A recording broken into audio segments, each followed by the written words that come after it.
दुश्मनी जमकर करो, लेकिन ये गुंजाइश रहे कि जब कभी हम दोस्त हो जाए तो शर्मिंदा ना हो। बशीर बद्र की यह शायरी राजनीति के लिए बिल्कुल सटीक है। अदावत कब यहाँ दोस्ती में और दोस्ती दुश्मनी में बदल जाए, कहा नहीं जा सकता। पिछले साल का वक्त याद कीजिए जब एकनाथ शिंदे के नेतृत्व में शिवसेना के 40 विधायकों ने बगावत कर दी थी और फिर बीजेपी के साथ मिलकर सरकार बना ली थी। शिंदे अब महाराष्ट्र के सीएम हैं और शिवसेना प्रमुख रहे उद्धव ठाकरे सरकार गंवाने के बाद पार्टी के लिए संघर्ष कर रहे हैं। इसके बाद से ही उद्धव और बीजेपी के बीच करवाहट और बढ़ गई। लेकिन गुरुवार को महाराष्ट्र विधानसभा के बाहर नज़ारा अलग था। उद्धव और फडणवीस मुस्कुराते हुए एक दूसरे से मिलते नजर आए। दोनों की बॉडी लैंग्वेज देखकर सियासी गलियारों में चर्चा शुरू हो गई है। ये दोनों ही नेता अपनी मुख्यमंत्री की कुर्सी जाने के पीछे एक दूसरे को मुख्य वजह मानते हैं। इस मुलाकात पर उद्धव ठाकरे ने कहा कि हम विधान भवन के गेट पर मिले और बस एक दूसरे का सामान्य तरीके से अभिवादन किया। हमने एक दूसरे को नमस्ते और नमस्ते कहा। क्या अब हम एक दूसरे को बधाई भी नहीं दे सकते? इसके साथ ही ठाकरे ने कहा कि पहले राजनीति पर खुलापन था, लेकिन अब सिर्फ बैकडोर मीटिंग ही अहम मानी जाती है।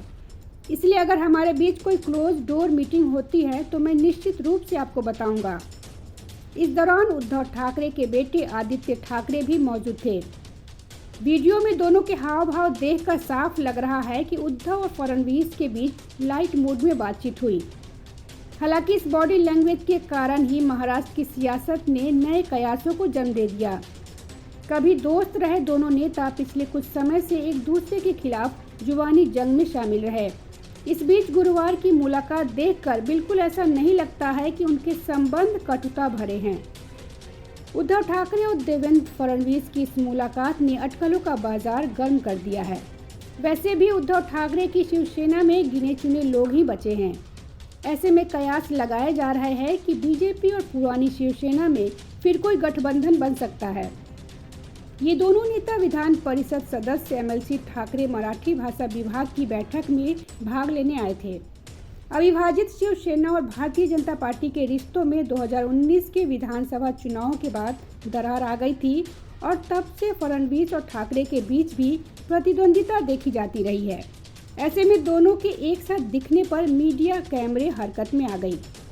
2019 विधानसभा चुनाव के बाद मुख्यमंत्री पद को लेकर दोनों दलों के रिश्ते टूट गए थे और तब ठाकरे ने कांग्रेस और एनसीपी के समर्थन से सरकार बनाई थी। एकनाथ शिंदे के शिवसेना से विद्रोह के बाद पिछले साल जून में महाविकास अघाड़ी सरकार गिर गई थी और तब से फडणवीस और ठाकरे के बीच खटास आ गई। शिंदे बाद में बीजेपी के समर्थन से मुख्यमंत्री बन गए।